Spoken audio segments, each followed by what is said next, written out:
Welcome back to Sports by GSMC Podcast Network. I am your host, Jeremy Lapidus. Today is Wednesday, December 11th. If you are just tuning in, we just finished going over Bill Belichick, the Hall of Fame, future Hall of Fame head coach, the greatest NFL head coach in the history of the sport, is now taking his talents down to Chapel Hill. He is going to be the head coach of the North Carolina Tar Heels. I'm super excited to see how that goes. In this segment, we turn our attention to baseball. America's game is having quite the day, quite the couple of days, quite the week, really. Juan Soto signs on Monday. The winter meetings start yesterday. And in between those 3 days, we have news up and down MLB baseball. We will talk about that in just a second. But before we do, remember, if you would like to be an even bigger part of the show than you already are, all you need to do is go to gsmcpodcast.net. Or if you are on YouTube, you can use that super chat feature. If you do either of those two things, a message should pop up on the bottom of the screen for you, me, and everybody else around the world to see. If you do have a burning question about sports, anything at all that you would like to ask, go and throw that in the comments. Throw it in the chat. I will get to it as soon as I possibly can. I appreciate everybody so much for sticking around, talking some sports with me here on a beautiful Wednesday, December 11th.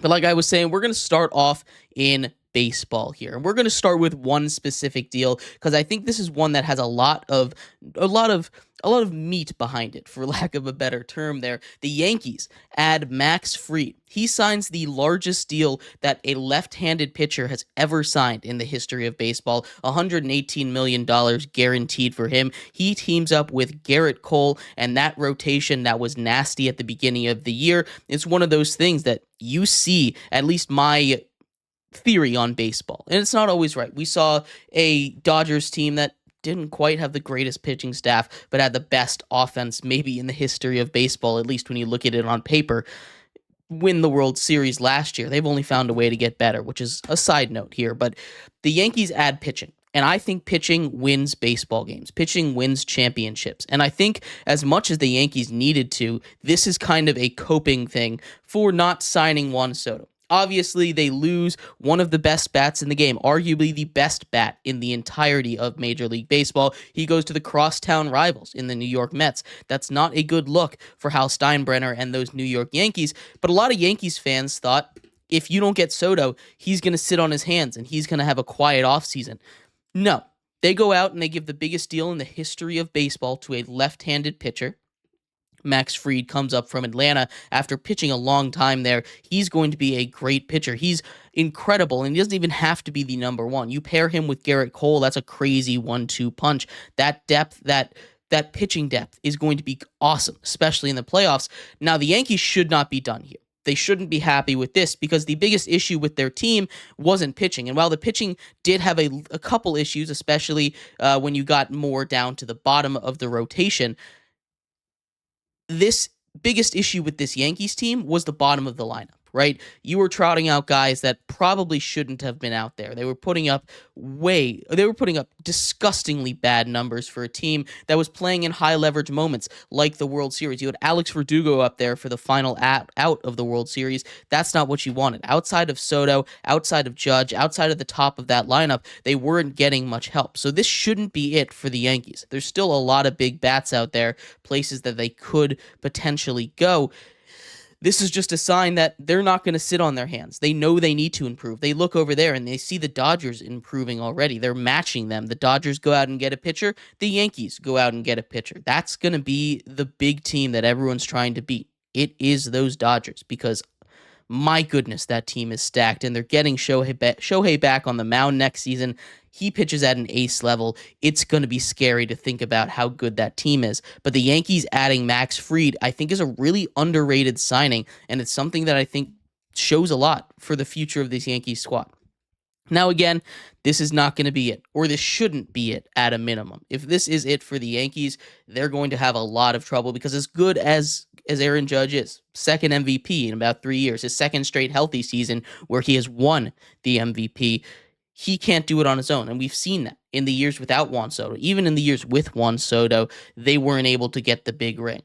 They need to give him some help, and he's only going to be he's in his 30s already. He got called up late. He's only going to be at this level for so much longer. So they need to find a way to get him help and get him help fast. So hopefully they go out, they spend some money this free agency. But there are plenty of other moves that have been made around the world of baseball today. Two major trades, one from last night, one from this morning, and another massive signing that we have to go over. We're going to go over all of that next in our next segment, coming up here on Sports by GSMC Podcast Network. Welcome back to Sports by GSMC Podcast Network. I'm your host, Jeremy Lapidus. Today is Wednesday, December 11th. If you're just tuning in, we just finished going over Max Fried, the biggest signing of the last 24 hours. This one going to the Yankees, $118 million, the biggest deal for a left-handed pitcher in the history of baseball. In this segment, we go over the rest of the deals. There was a massive trade involving the Red Sox. We also have the Blue Jays making yet another trade for a defensive master player.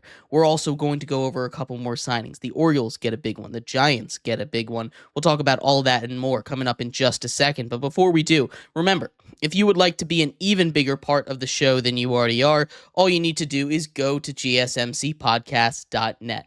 Or if you are on YouTube, you can use that super chat feature. If you do either of those two things, a message should pop up on the bottom of the screen for you, me, and everybody else around the world to see. If you do have a burning question about sports, anything at all that you would like to ask, go and throw that in the comments. Throw it in the chat. I will get to it as soon as I possibly can. I appreciate everybody so much for sticking around, talking some sports with me here on a beautiful Wednesday, December 11th. But like I was saying, some more baseball news, because there has been so much going on around the world of the MLB. Chaos ensues, and we're going to start off with the biggest trade, maybe the biggest news of the offseason, excluding Juan Soto. Garrett Crochet, White Sox ace pitcher, kind of came out of nowhere, was in the bullpen for a little while, still with 2 years of control on a cheap contract, traded to the Boston Red Sox for 4 highly regarded prospects. And I've seen this come in a couple of different reactions. You obviously saw a guy in Garrett Crochet last season go way above his innings that he's pitched ever in his career. He was a guy that was in the bullpen for a while, and he exploded. The White Sox traded away Dylan Cease to the Padres. Didn't get that much. They decided not to trade Garrett Crochet at the deadline, something that I thought it was a mistake, but now the Red Sox go out and they add him for 4 big-name prospects. That is a huge deal for the White Sox if it works out. Now, on the other hand, they didn't get any of their biggest prospects, which I think it would have been dumb for the Red Sox to give it up, but the White Sox are a team that desperately needs some help. The Red Sox already have a strong pitching staff. Adding a guy like Garrett Crochet in there is super exciting to me. They could have the best pitching staff in all of the AL next season, and that's with the Yankees adding that's with the Yankees adding Max Fried just a couple of hours beforehand. This is going to be a very, very fun division, like it was last year. The Orioles also getting into the action a little bit, getting a couple of sluggers, signing Tyler O'Neill. Royce O'Neill's a basketball player. They signed him, a slugger. They needed some bats down the stretch. Doesn't look like they're going to be able to retain Anthony Santander. I think that's a guy the Yankees would really, really like to have, especially with that short porch over there. Hits lots of balls over there. We will see. Again, this has been a huge offseason, but that Garrett Crochet trade to the Red Sox has been the biggest move outside of Juan Soto.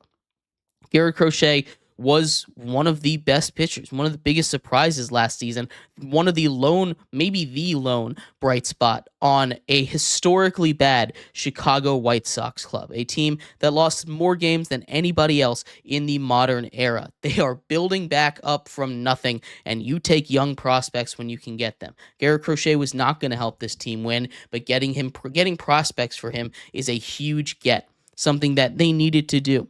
Now, depends on how they come out. There's a couple of these guys that are ready, almost. There's a couple of guys that could potentially see the major leagues this season in that trade.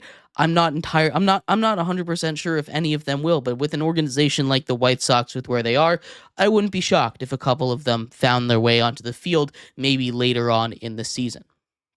The other trade that took place, we saw Andres Gimenez, the Guardians' second baseman, a 3-time Gold Glove winner, get traded to the Blue Jays. The Blue Jays are building a team in a way that I think is really different and interesting than any other team in the league right now. They did a similar thing when they traded for Dalton Varsho from the Diamondbacks a couple of years ago. Obviously, the Diamondbacks took that, they turned that into a World Series appearance, weren't able to win that, but the Diamondbacks, I think, won that trade. I don't think anybody is arguing that, but they made the best defensive outfield out there.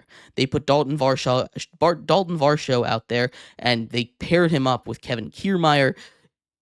Crazy. One of them is not in center, and they're some of the best defensive players out there. You also now add Andres Gimenez, so they're building like the best defensive team that you possibly could think of. Now, the question was with the Blue Jays last season, the offense. I thought they should have blown it up.